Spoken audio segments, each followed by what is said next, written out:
Hello students, आज हम फिर हाजिर हैं एक नई वीडियो के साथ। आज हमारी क्या है, रविन्द्रनाथ ठाकुर की कविता है आत्मत्राण। ठीक है। रविन्द्रनाथ ठाकुर को रविन्द्रनाथ टैगोर भी बोलते हैं। इनको हम लोग रविन्द्रनाथ टैगोर के नाम से भी जानते हैं।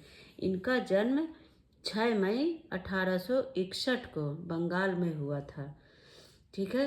ये नोबेल पुरस्कार पाने वाले पहले भारतीय थे।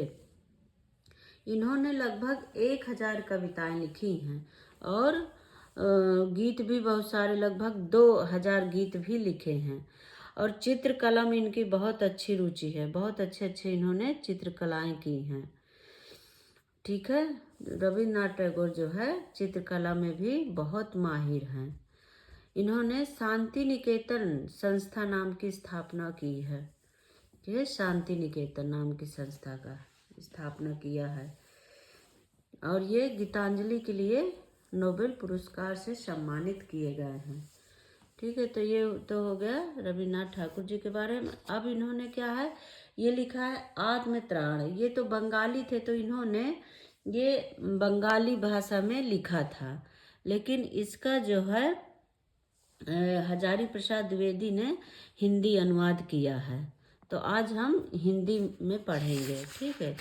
हजारी प्रसाद द्विवेदी जी ने इसको हिंदी में अनुवाद करके फिर कविता के रूप में इसको लिखा है। तो आज हम क्या हिंदी में इसकी व्याख्या पढ़ेंगे।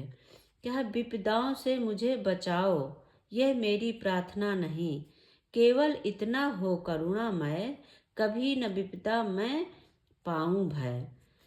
ठीक है। क्या है, करुणामय। करुणामय किसके लिए यहाँ पे बोला है कवि ने? भगवान के लिए, ईश्वर के लिए। ठीक है। ईश्वर के लिए उन्होंने हर स्टेंजा में आपको मिलेगा करुणामय, तो यहाँ पे ये भगवान के लिए उन्होंने लिखा है। तो विपदाओं से मुझे बचाओ। देखिए, आत्मत्राण का मतलब क्या होता है, पहले तो आप ये सुनिए। आत्म मीन्स क्या होता है? अंदर से। ठीक है। त्राण मीन्स भय से छुटकारा। ठीक है। तो क्या कह रहे हैं कि भय से रहित कर दीजिए, हे ईश्वर हमें भय से रहित कर दीजिए, हमारे अंदर से भय मिटा दीजिए। यहाँ पे कवि कह रहा है कि हे ईश्वर हमारे अंदर से भय मिटा दीजिए, विपदाओं से मुझे बचाओ यह मेरी प्रार्थना नहीं। कवि कह रहे हैं यहाँ पे कि आप मुझे परेशानियों से, विपदाओं से, समस्याओं से बचाओ, ऐसी मैं प्रार्थना नहीं कर रहा हूँ आपसे। ठीक है। मैं ये नहीं चाहता कि आप मुझ पे विपदाएं लाओ ही नहीं, मैं विपदाओं से नहीं घबराता। हे ईश्वर केवल इतना हो, केवल इतना हो हे करुणामयी, कि इन कभी न विपदा में पाऊं भय, कि इन विपदाओं में, इन मुसीबतों में का सामना मैं पूर्ण शक्ति से कर सकूं। ठीक है। मुझे भय ना हो इन विपदाओं का, मैं घबराऊं नहीं, मुझे इन विपदाओं को झेलने की शक्ति दीजिए। बस इतना आप दीजिए, और ऐसा नहीं है कि आप मुझे विपदाओं से बचाओ, बस इन विपदाओं से, इन समस्याओं से मैं घबराऊं नहीं। मुझे इतना इतना मेरे अंदर सामर्थ्य भर दीजिए कि कोई भी मुसीबत आए, ठीक है, कोई भी मुसीबत आए, पर मेरा मन विचलित ना हो, मैं परेशान ना हूँ, उन विपदाओं को मैं झेल सकूं। दुख ताप से व्यथित चित्त को ना दो सांत्वना नहीं सही। आगे क्या कह रहे हैं, अगले स्टेंजा देखिए। दुख ताप से व्यथित चित्त को ना दो सांत्वना नहीं सही, पर इतना होवे करुणामय, हे ईश्वर दुख को मैं कर सकूं सदा जय। क्या कह रहे हैं? दुख ताप से व्यथित चित्त को, दुख ताप यानी कि अंदर से जो परेशानियां होती, पीड़ित मन। ठीक है। चाहे मेरे कष्ट से, ठीक है, चाहे मुझे कितना दुख ताप से व्यथित हो, कितना भी मेरा मन दुख से दुखी हो, परेशान हो, व्यथित हो, पीड़ित हो, ठीक है, न दो कभी तुम मुझे तसल्ली न देना, भले ही तुम मुझे तसल्ली न दो। चाहे मेरे कष्ट से पीड़ित मन को तुम कभी तसल्ली भले ही ना दो, ठीक है, परंतु हे करुणामय, हे ईश्वर इतनी कृपा, इतना कृपा बनाए रखना क्या दुख दुख पर मैं विजय पा सकूं, ठीक है, दुख पर मैं विजय प्राप्त कर सकूं, ठीक है, मुझे कोई सहायता ना मिले, मुझे कोई भी वो ना हो सांत्वना देने वाला, पर क्या है कि मैं नहीं चाहता कि आप मुझे सांत्वना दो मेरे दुख में, पर उन दुखों को मैं घबराऊं नहीं, उन पर मैं विजय प्राप्त कर सकूं। यहाँ कवि क्या कह रहा है कि देखिए, कवि कह रहा है ईश्वर से कि आप मुझे सांत्वना भले ही मत देना, लेकिन उन दुखों पर मैं विजय प्राप्त कर सकूं, ऐसी मेरे अंदर शक्ति देना। दुख कोई कहीं सहायक ना मिले तो अपना बल पौरुष ना हिले। आगे क्या कह रहे हैं, कोई कहीं सहायक ना मिले तो अपना बल पौरुष ना हिले, हान उठानी पड़े जगत में, लाभ अगर मंच ना रहे तो भी मन में ना मानू छै। देखिए क्या कहे, कोई कहीं सहायक ना मिले, कहीं कोई सहायता ना करे, ठीक है। क्या कह रहे हैं यहाँ पे कवि ईश्वर से कि मुझे चाहे कोई सहायता करने वाला ना मिले, परंतु हे ईश्वर मुझ पर इतनी कृपा कर दो कि मेरी शक्ति, मेरा पुरुषार्थ न डगमगाए, ठीक है। क्या है, मेरा बल पौरुष, पौरुष मीन्स अंदर की शक्ति, ठीक है, पौरुष मीन्स क्या होता है, अंदर की शक्ति, मेरी शक्ति और मेरा पुरुषार्थ न डगमगाए, मेरा आत्मविश्वास हमेशा बनाए रखना, ठीक है। क्या यहाँ पे आए समझ में, क्या कह रहे हैं कि भले ही मेरी सहायता ना कोई करे, आप ना करो, कोई ना करे, लेकिन मेरा आत्मविश्वास, मेरा पुरुषार्थ नहीं डगमगाने देना, मेरी शक्ति बनाए रखना। हानि उठानी पड़े जगत में, लाभ अगर वंचना रही तो भी मन में ना मानू छै।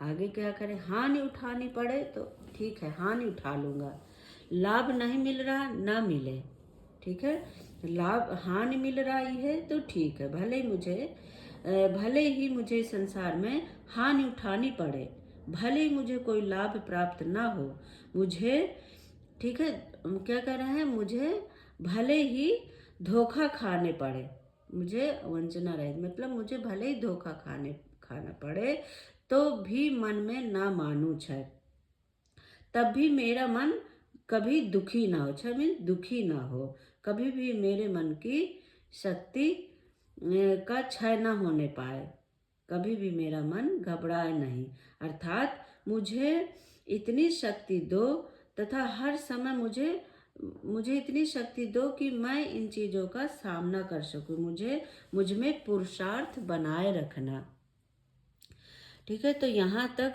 कवि ने देखिए स्टेंजा बाय स्टेंजा यहाँ पे अलग अलग उन्होंने बताया है कि यहाँ पे क्या बोला कि विपदाओं से बचाओ, यहाँ मेरे दुख से व्यथित चित्त को सांत्वना भले ही ना दो।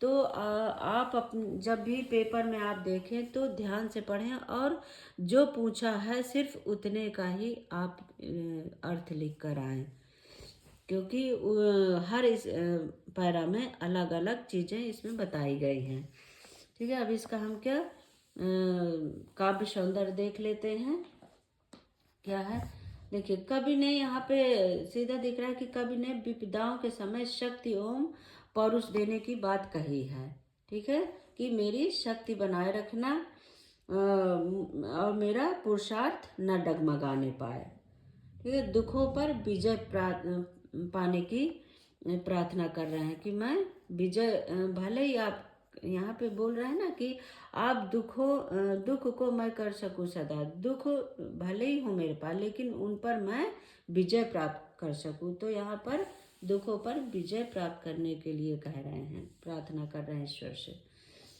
अब इसका काव्य सौंदर्य क्या है, भाषा सरल एवं सहज है, ठीक है, कोई कहीं में अनुप्रास अलंकार है, ठीक है, कोई कहीं में अनुप्रास अलंकार है, और भाषा तो सरल है, समझ में ही आ रहा है इसका। आगे देखते हैं क्या, मेरा त्राण करो अनुदित तुम, यह मेरी प्रार्थना नहीं, बस इतना होवे करुणामय कि तरने की हो शक्ति अनामय, मेरा भार अगर लघु करके ना दो सांत्वना नहीं सही, केवल इतना रखना अनुनय। देखिए यहाँ क्या कह रहे हैं, मेरा त्राण करो। त्राण का मतलब अभी बताया था मैंने आपको, क्या होता है, भय से छुटकारा। ठीक है, भय से छुटकारा। तो मेरा त्राण करो अनुदित तुम, यह मेरी प्रार्थना नहीं। हे भगवान, हे ईश्वर, मेरी यह विनती है कि आप प्रतिदिन मुझे भय से छुटकारा दिलाते रहें। मेरा त्राण करो अनुदित तुम, यह मेरी प्रार्थना नहीं। ठीक है, क्या कह रहे हैं कि मेरा मुझे, हे ईश्वर, मेरी आपसे विनती है कि आप प्रतिदिन मुझे भय से छुटकारा दिलाएं। ठीक है, मेरा भय से अंदर अंदर जो ये मेरे अंदर का जो ये डर है, ये ना मेरे अंदर बैठने पाए, इससे मुझे छुटकारा दिलाओ। मेरी यह प्रार्थना नहीं है कि मेरे अंदर से ये भय को मिटाओ, बस इतना होवे ईश्वर, बस इतना करना करुणामय, तरने की हो शक्ति अनामय, कि इसको मैं पार कर सकूं। क्या कह रहे हैं कि आप केवल इतनी कृपा करें कि मुझे बस इसको झेल पाने की शक्ति दे, मुझे स्वास्थ्य प्रदान करें। ठीक है, शक्ति अनामय, मुझे शक्ति दें। मैं ये नहीं कह रहा कि आप मुझे अंदर से दुख न दें, बस इतना करें कि इसको सहन करने की, इसको झेलने की मुझे शक्ति दें। ठीक है, मुझे स्वास्थ्य प्रदान करें, मुझे रोग रहित करें। ठीक है, आगे क्या कह रहे हैं, मेरा भार अगर लघु करके ना दो सांत्वना नहीं सही, नहीं सही, केवल इतना रखना अनुनय, वहन कर सकूं इसको निर्भय। अब आगे देखिए क्या कह रहे हैं कि मैं आपसे प्रार्थना करता हूँ, मैं आपसे ना दो, मैं आपसे प्रार्थना कर रहा हूँ कि देखिए, मैं अपना हर दुख को मैं इतना करना कि लघु ना दो संतना, मुझे इतनी शक्ति भर दो कि सुख के दिनों में लघु करके, क्या मेरा हल्का भार करके मुझे तसल्ली दे। मेरा हल्का, मैं आपसे ये प्रार्थना नहीं कर रहा हूँ कि आप मुझे सांत्वना दें, बस मुझे क्या है, हल्का भार करके मुझे तसल्ली दे। मैं ये प्रार्थना आपसे नहीं कर रहा, मैं केवल इतना दया चाहता हूँ आपसे कि दुख को मैं निडर होकर सहन कर सकूं, मेरे बिना भय के, निर्भय में बिना भय के मैं इसको सहन कर सकूं। ठीक है, नत सिर होकर सुख के दिन में, तो मुख पहचानू छिन छिन में। ठीक है, आगे क्या कर रहे हैं, ईश्वर मुझे इतनी शक्ति भर दो कि सुख के दिनों में भी मैं, ठीक है, सुख के दिनों में भी मैं अपना सिर झुकाकर क्षण क्षण आपको पहचानता रहूं, आप में ही रहूं, आपको पहचानूं। ठीक है, ना तो मुख पहचानू छिन छिन में, मैं आपको, आप में ही रहूं, मैं आपको पहचानूं, मेरा सर आपके सामने झुका रहे। दुख रात्रि में करे वंचना मेरी, जिस दिन निखिल मही।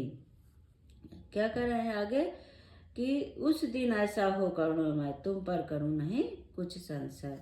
दुख रात्रि, दुख से भरी रात्र में जब भले ही संपूर्ण पृथ्वी मुझे धोखा दे दे, कोई अर्थात भले संपूर्ण संसार मुझे दुत्कार दे, कोई मेरी सहायता ना करे, ऐसी विपरीत परिस्थितियों में भी हे ईश्वर, मैं आप पर संदेह न करूं, आप पर मैं संदेह न करूं, मेरा आप पर विश्वास हमेशा बना रहे, ऐसी शक्ति भर दो मेरे अंदर। हे ईश्वर, जब मुझे, कभी कह रहा कि हे ईश्वर, जब मुझे दुख से भरी रात में भले ही पूरा संसार धोखा दे दे, दुत्कार दे, लेकिन मेरा आप पर विश्वास डगमगाने ना पाए।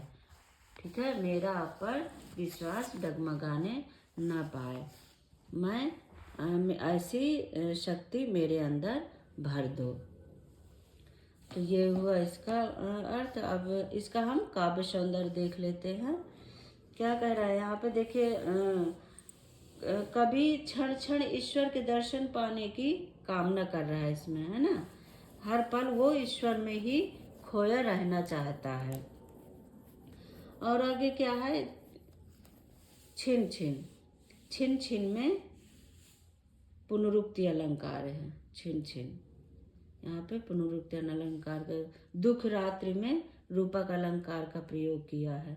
और इसकी भाषा तो सरल एवं सहज ही है। भाव, इसमें भाव भी बड़े अच्छे अच्छे दिख रहे हैं, देखिए है ना।